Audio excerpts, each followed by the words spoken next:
மனிதர்களின் மூளையை போன்றது செயற்கை நுண்ணறிவு கொண்ட கணினியின் மென்பொருள். மனிதனைப் போலவே பேச, எழுத, சிந்திக்க இத்தொழில்நுட்பம் மேம்படுத்தப்படுகிறது. இதனால் மனித குலத்துக்கு ஏற்படுகின்ற நன்மைகளை பற்றி அறிவியல் இதழ் ஒன்றுக்கு எதிர்கால தொழில்நுட்பம் என்ற தலைப்பில் எழுதுக. தன் எதிர்காலத்தை, தொழில்நுட்பத்தை மனிதகுலம் சரியான முறையில் பயன்படுத்தினால் அவை மனித இனத்தை மேம்படுத்திக் கொள்ள உதவும். செயற்கை நுண்ணறிவு மென்பொருள் மனிதனைப் போல பேசவும், எழுதவும், சிந்திக்கவும் தொடங்கினால் மனிதன் தொழில்நுட்பத்தை பயன்படுத்தி தன்னிலையை உயர்த்தி கொள்ளவும் இது உதவும்.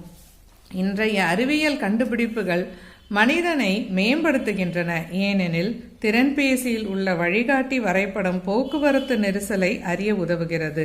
இயந்திர மனிதர்களுடன் சதுரங்கம் முதலான விளையாட்டுகளை விளையாட முடிகிறது. கண் அறுவை மருத்துவம் செய்கிறது, சமைக்கிறது, சில புள்ளிகளை வைத்து படம் வரைகிறது, இதழியலில் வியக்கத்தக்க மாறுதல்களை செய்கிறது, இணையத்தில் வணிகம் செய்ய உதவுகிறது.